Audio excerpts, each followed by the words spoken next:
Hey guys, this is just a couple of shots of the UMO engine and the cockpit so that you can see them a little better before they got installed in the fuselage, because once they're inside you can't see nearly as well. There's quite a bit of detail on the engine and the cockpit itself, and a little detail painting goes a long way on parts like this.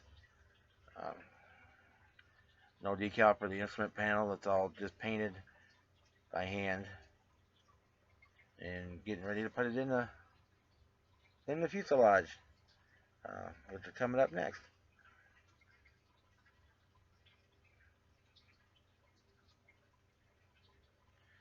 So we got the fuselage put together, and there was no real issues on that. It fit up pretty well. Steam lines were minimum. Um, the wing roof just took a little bit of perfect plastic putty to fill in, and we were good to go there. And we got it right up in the primer. They were doing this for a 48-hour build. You can't spend a whole lot of time on the finer work, but fortunately it worked out well. We used Tamiya paints for this project, except for the light gray underbelly color, which is actually a model railroad color called Age Concrete. Uh,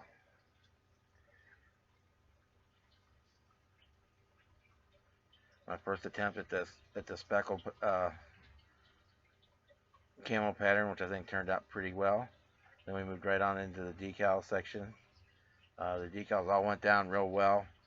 But the only real issue I had with decals was that red and white national identification band going through that saddle in front of the tail. It took about 8 or 10 rounds of Solvaset and popping bubbles with the straight pin to get it to suck up tight and lay in. But other than that, the decals went down just fine. I modified the spinner decal to be more to my liking from what it was, so I kind of cut it up into pieces and reapplied it because I wanted it to match up with the cover the entire prop hub and not just the section from the front of the blades to the tip of the spinner. Um, got our clear coat all down and ready to do final assembly and weathering on it. There's a shot of the spinner. So enjoy the video, guys. I'll talk to you next time.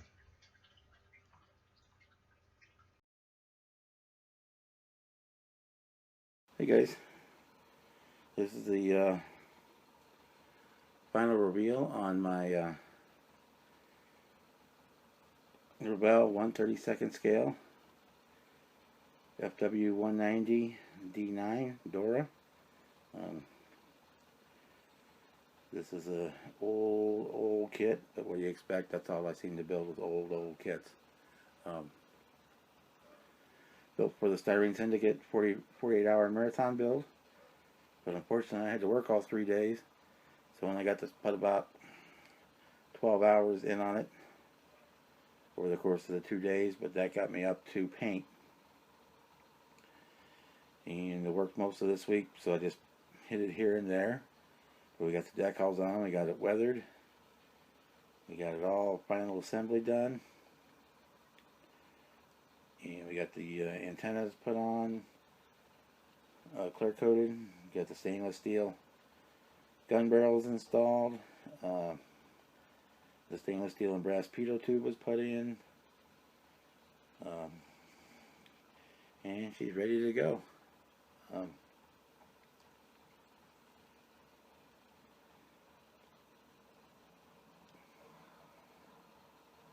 The one glaring omission on here is the not having the swastika on the tail, but it was not included in the kit, obviously because this was a Revell kit. But their associations with Germany and that whole political climate, that none of their German aircraft have it on there.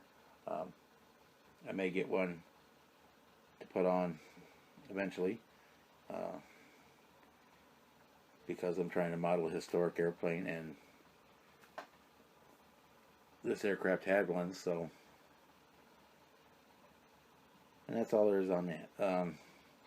In the model kit, you can open up the engine bay to see the V12 UMO engine in there,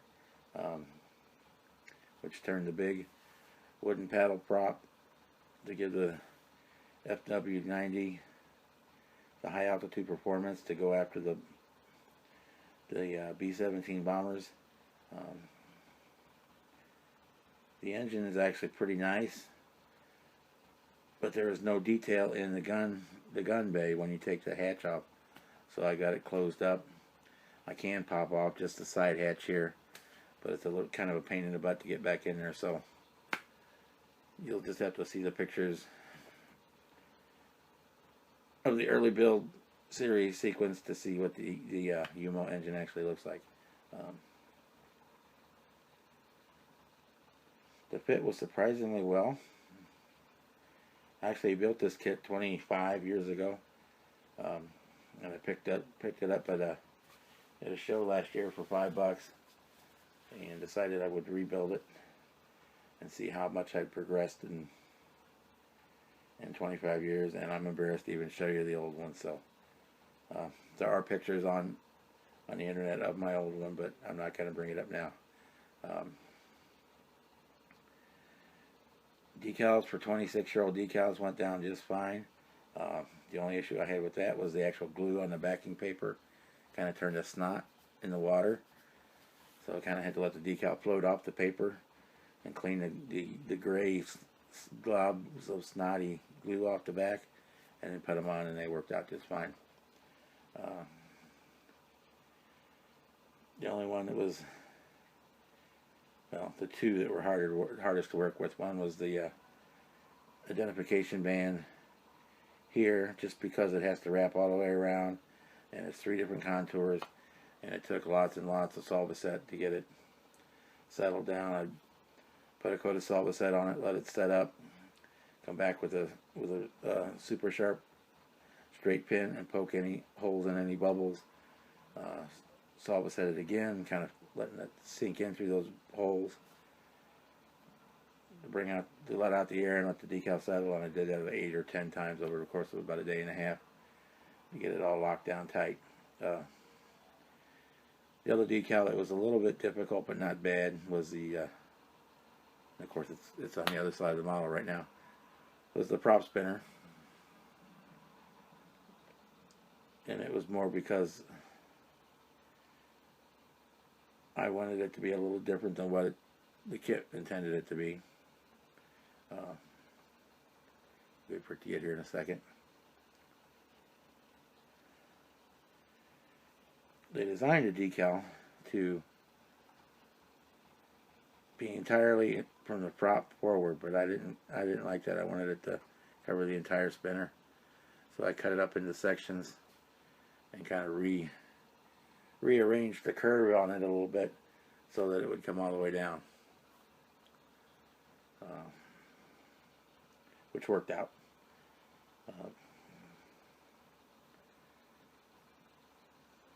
For weathering, we did a black wash, and I did some silver dry brushing, and that's about it on the weathering. I didn't get out any of my chalks or pastels or anything.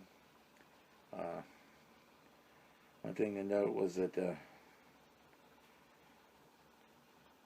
for the German planes, especially late in the war, there was the access to petroleum products and such were getting very difficult, so they were using various synthetic rubbers, and that the tires were brown more often than black, so I kind of got mine done that way.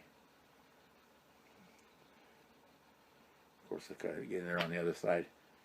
And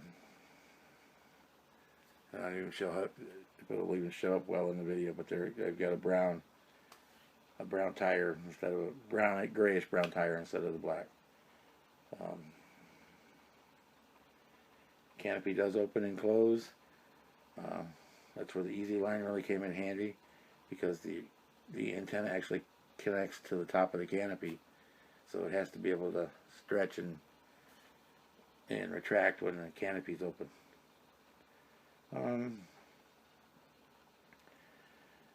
What else to say about that? I know you guys, I know I did, and I hope you guys all had a good time on the time that I could pop in on the Styrene Syndicate 48-hour marathon build. I did win a prize. Yoo-hoo! Missed out on 2 of them when I had to go to the bathroom in the middle of the night. Came back from the John, and they had drawn. Oh, that's the way life works, though. Sometimes we'll be back for another one. Up next, for the next build, I'm going to do a Pro Modeler JU87R2 Stuka at 48 scale. Been on my stash pile for a while. I've been itching to build it, and so I'm going to stick with the loop wappa theme for the next build. But I also had a request with the Saber build last week, or earlier this week I finished, wanting to know where the MiG-15 was to go with it. So I'm going to probably do a dual build, guys. I don't normally do dual builds.